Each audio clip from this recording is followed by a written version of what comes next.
안녕하세요. 초등맘 라디오 북카페 이 책 어때요? 시간입니다. 저는 작가 더반장입니다.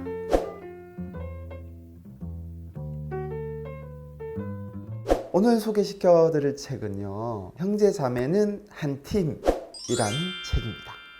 이 책은 육아 분야에 해당하는 책이고요. 아시는 분들은 아시겠지만 제가 지금 6세 아들을 키우는 주 양육자잖아요. 평소에 아이 한 명을 이제 키우는 거로 충분하다고 생각을 했었는데, 이번에 코로나 사태로 인해서 아이를 혼자 오롯이 보다 보니까 이 친구에게 무한 놀아줘야 되는데 이미 40대 중반을 넘어선 아빠의 체력으로는 한계점이 있더라고요. 그래서 늦었지만 지금이라도 동생 한 명을 또 어떻게 해야 될까? 뭐 이런 생각을 또 가지게 됐었습니다. 아마 저뿐만이 아니라 코로나 시대에 아이들을 양육하는 많은 부모님들은 다 비슷한 생각을 한 번쯤은 하셨지 않을까 생각해 봅니다. 이런 생각을 해보신 모든 부모님들께 이 책, 형제자매는 한 팀이다, 굉장히 좋은 책이 아닐까 생각을 해봅니다.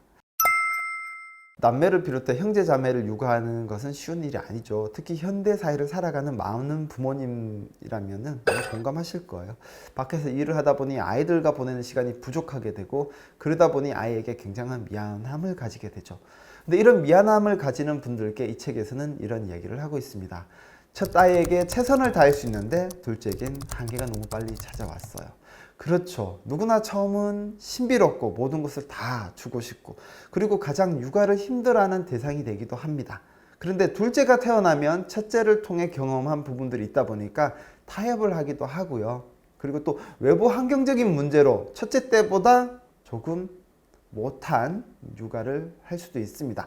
그러나 그런 부모님들에게 이 책에서는, 그리고 저는 이런 얘기들을 해드리고 싶습니다. 그 모든 일들은 부모 탓이 아닙니다.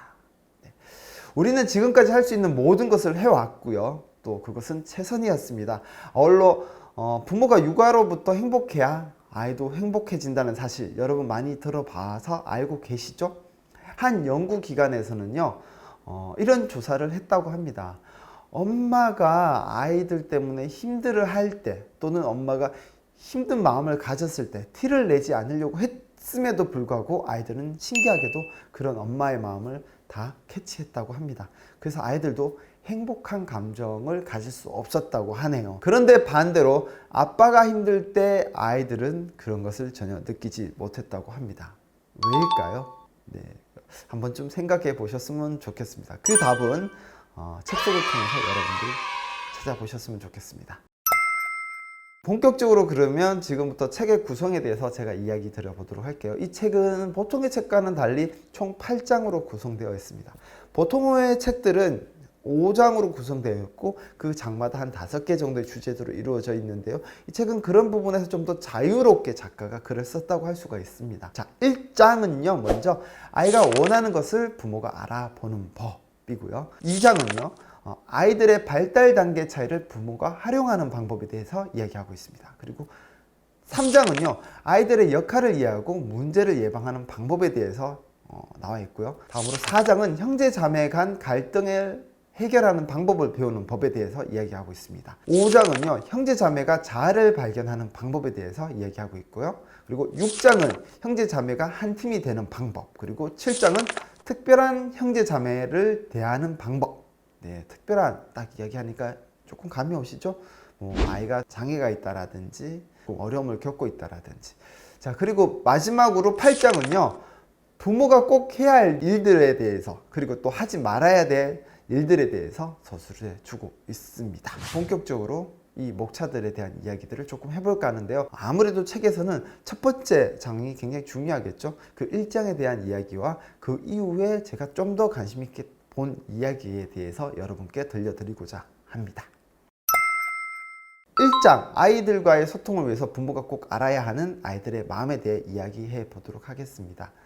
아이들과 소통을 잘하기 위해서는 아이들의 기질 또는 성향을 파악하는 것이 굉장히 중요합니다. 아이들의 성향은 마지가 이렇고 막내라서 저렇고 이렇게 정해져 있는 게 사실은 아니에요. 단지 순서와 사회적, 생태적, 경제적, 인간관계적, 그리고 개인 상황에 따라서 형성된다는 사실입니다. 이렇게 만들어진 각각의 성향은 아이들과의 대화를 할 때 꼭 참고를 하셔야 됩니다. 오빠는 안 그런데 야, 넌 도대체 누굴 닮아서 그래? 이런 말 절대 하시면 안 된다는 사실. 다 부모님들이 태어난 이후에 만든 환경에 의해서 아이들의 성향이 그리고 기질적인 부분들이 결합하면서 이루어진 성격이기 때문에요. 네, 아이들을 탓할 수 없어요. 누굴 탓해야 되나요? 바로 접니다. 그리고 여러분이죠. 이렇게 첫 장은요, 아이와의 소통을 통해서 어떻게 접근할지에 대한 이야기들을 하고 있는데요. 자, 외동 아이를 훈육하다 보면은 외로울 때가 있습니다. 이럴 때 우리는 누구나 둘째를 가져볼까 하는 생각을 가지게 되는데요. 그럴 때 기대하시는 효과가 있죠. 첫째 무엇일까요? 네, 첫째보다 육아가 수월할 거야. 두 번째로는요, 동생이 있으면은 둘이서 서로 잘 놀 거야. 이런 부분이 있습니다. 그리고 특히나 아이와 첫째 아이가 소통하다 보면 엄마 나 동생이 있었으면 좋겠어 라고 이야기하는 나이대가 있어요. 보통 한 3살이나 4살 때쯤 되면 그런 이야기를 하거든요. 이때 우리도 둘째를 가져볼까? 이런 생각을 하게 되는 거죠. 그런데 현실은 그렇지 않다는 겁니다. 네, 어떤 점에서 그럴까요? 자, 첫 번째 경우는요, 마지와 밀접한 애착 관계가 형성되어 있지 않으면, 그리고 둘째가 순한 기질을 가지고 태어나지 않으면 둘째 육아가 더 힘들 수 있다는 것이고요. 네, 그리고 두 번째로 둘의 기질이 서로 맞지 않으면 둘이 잘 싸워요. 첫째는 굉장히 순한 기질인데 둘째는 진취적인 기질인 거예요. 그러다 보면 둘째가 첫째에게 굉장히 다가가서 적극적으로 푸시를 하게 되는데 첫째는 그게 싫은 거죠. 그러다 보면 둘이 싸움이 나게 되는 거. 우리 여러분도 연애할 때는 잘 몰랐다가 24시간 이제 부부 결혼을 해서 같이 붙어 있으면 부부싸움도 많이 일어나고 하잖아요. 그런 기질적인 차이 때문에 그럴 수 있다는 것입니다. 그렇기 때문에 우리가 흔히 주변에서 첫째보다 둘째가 쉽다, 그리고 둘째가 있으면 둘이 잘 노니까 육아기가 더 쉬우니까 둘째 가지세요, 요거 100% 믿어서는 안 된다는 사실입니다. 다음 장으로는 3장에 대해서 굉장히 관심을 가지게 됐습니다. 3장을 제가 여러 번 읽게 됐는데요. 3장은요, 아이는 부모의 말대로 된다. 요 말 뜻 여러분 느낌 오시죠?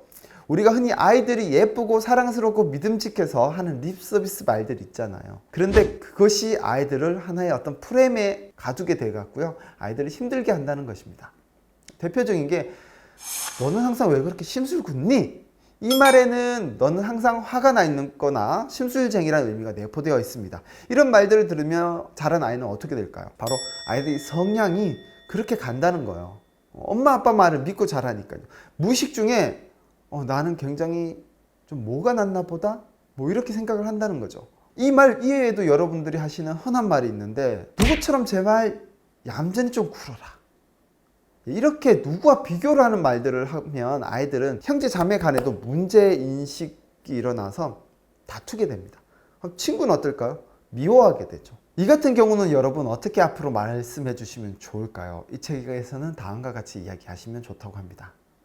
나는 오늘 내가 좀 도와주길 바랬는데 너의 생각은 엄마랑 참 다른 것 같구나. 하지만 괜찮아. 그럴 수도 있지. 아이는 이 말을 듣고 자라면 나도 좀 더 좋은 날, 그러니까 좋게 성공적으로 뭔가를 하면 더 좋을 것 같아 라고 생각하면서 그렇게 더 도전을 하고요, 아이는 그렇게 성장하게 된다는 것이죠. 이렇듯 아이를 재능 있게 키우는 방법에 대해서는 여러분들이 좋은 말을 해주셔야 된다는 거고요. 자, 재능을 올바르게 키우는 구체적인 방법은 또 어떻게 될까요? 수많은 육아 전문가들은 이렇게 이야기하고 있습니다. 아이들에게 어떤 일에 두각을 볼 때마다 넌 신동이다, 천재인 것 같아, 왜 이렇게 똑똑해가 아니라 너는 오늘 참 즐기는 것 같아, 너 재밌어 하는 것 같아, 그래?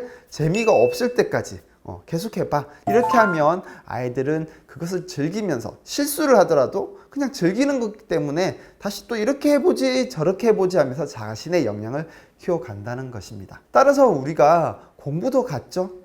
재미가 있으면 더 하고 싶지만 재미가 없으면 하기 싫은데, 이런 경우에도 내용 자체의 재미보다는 다른 부분에서도 재미가 올 수가 있어요. 내가 좋아하는 선생님이 내가 이거를 했을 때 내게 칭찬을 해주면서 동기부여가 되는 경우, 부모님이 내가 이렇게 했을 때 굉장히 기뻐하더라. 그런데 그럴 때 기뻐하실 때 내게 좋은 말씀을 해주시더라. 이런 것도 하나의 재미가 될 수가 있거든요. 재미란 부분은 여러 분야에서 나타날 수 있다는 것이고요. 그래서 아이들에게 재미있니? 즐겁니? 이런 말로 표현을 해주시면 아이들은 굉장히 성장을 하는데 큰 도움이 된다는 사실입니다. 반대로 이렇게 하면 독이 된다는 것들도 설명해 주고 있는데요. 특히 잘못된 칭찬은 형제 간의 라이벌 관계를 만든다라는 거, 잠시 전에도 이야기 드렸죠? 잊지 않으셨으면 좋겠습니다. 그 외에도 아들과 딸의 놀이에 대한 설명도 구체적으로 나와 있습니다. 아들이라고 자동차를 꼭 좋아하고 딸이라고 꼭 인형을 좋아하는 거 아니라는 겁니다. 이 부분도 부모님들이, 그리고 환경적인 부분들이 고정적인 관념, 잘못된 관념에 의해서 만들어내는 것이기 때문에 이런 부분들을 타파하고 어떻게 우리 아이들의 사고를 개방적으로 또 창의적으로 만들 수 있는지에 대해서 이 책은 잘 설명해 주고 있습니다. 4장을 조금 넘어가 보면요, 주제만으로도 여러분들의 관심을 끌 것 같네요. 형제 자매가 갈등 해결법을 배우는 법. 둘 이상 모이면 형제 자매가 아니더라도 갈등의 요소는 발생합니다. 이럴 때 모든 것을 부모가 관여해서는 안 되겠죠. 부모는 도움을 주는 사람, 지원을 해주는 사람이 되어야 되고요. 아이들끼리 그런 갈등을 해결해 줄 수 있는 역량을 키워야 되는데, 이런 과정에서 생길 수 있는 요소가 무엇일까요? 바로 다툼과 싸움입니다. 자, 그럴 때 부모님들은 또 스트레스를 받기도 하시죠. 자, 그런데 이거 걱정 안 하셔도 된다는 거예요. 오히려 예방주사와 같다는 것입니다. 여러분, 예방접종하면 어떻게 되죠? 몸 안에서 병균하고 다투잖아요. 그러면서 이겨내죠. 바로 그런 과정이라는 것입니다. 자, 아이들은요, 보통 4살이 되면 다른 사람의 입장을 이해한다고 합니다. 이거는 연구 결과에서 나온 거니까 믿으셔도 돼요. 그리고 6살이 되면 경험에 따른 사회적 행동들을 하나씩 습득하면서 발달한다고 합니다. 다른 사람을 위해서 자기 욕구를 미룰 수 있다는 거죠. 그럼 여기서 오는 팁은 뭘까요? 바로 아이들은 똑똑하다는 것입니다. 단지 부모처럼 긴 시간 경험을 축적 못했기 때문에 경험을 축적하는 부분만 이루어진다면 우리 부모보다 더 슬기롭고 훌륭한 인재로 자랄 수 있다는 거죠. 그 과정 중에 하나가 바로 다툼일 수 있다는 것입니다. 아이들이 굉장히 폭력적이거나 또는 누군가에게 물리적 가해를 주는 부분 정도가 아니라면 충분히 지켜봐 주시면서 둘 간의 갈등을 해결할 수 있도록 도와주시는 게 아주 중요하다는 사실 잊지 않으셨으면 좋겠습니다. 자, 그런데 이런 다툼과 갈등 속에서 나올 수 있는 부분들이 있죠. 뭘까요? 바로 고자질이라는 부분입니다. 자, 고자질과 도와주세요. 요거 굉장히 여러분도 힘들지 않을까요? 이 책에서는 이런 부분에 대해서 이렇게 얘기해 주고 있습니다. 고자질이란 무엇인가? 자, 고자질이란 선생님 또는 부모님, 도움이 필요한 누군가에게 이야기를 해서 나의 이득을 취할 수 있는 부분이 생긴다면 이것은 고자질이다. 이럴 때는 여러분들이 관여를 하셔서는 안 된다는 점입니다. 자, 그런데 정보 전달, 도와주세요는 뭐냐? 바로 이런 경우죠. 아이가 달려와서 선생님, 지금 모든 아이들이 책을 읽는데 저 친구가 너무 떠들어서 아이들이 집중을 할 수 없어서 아이들이 얼굴에 짜증이 가득합니다. 선생님 도와주세요.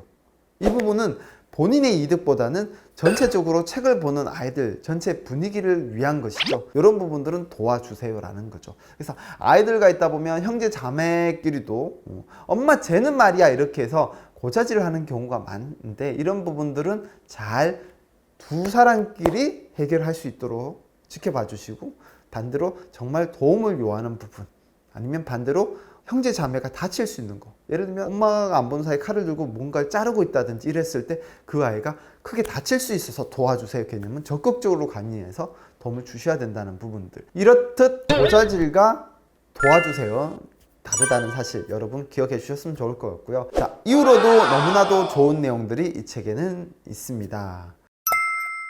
형제 자매는 한 팀 꼭 읽어보시기를 여러분께 권해드리고요. 마지막으로 저자의 말을 빌려 마무리하도록 하겠습니다. 언제나 사랑은 옳다. 그걸 증명하는 것이 부모의 역할이다. 저는 또 다른 좋은 책으로 여러분을 찾아뵙도록 하겠습니다. 오늘 이 책 어때요는 여기까지 하도록 할게요. 함께 해주셔서 감사합니다, 여러분. 안녕.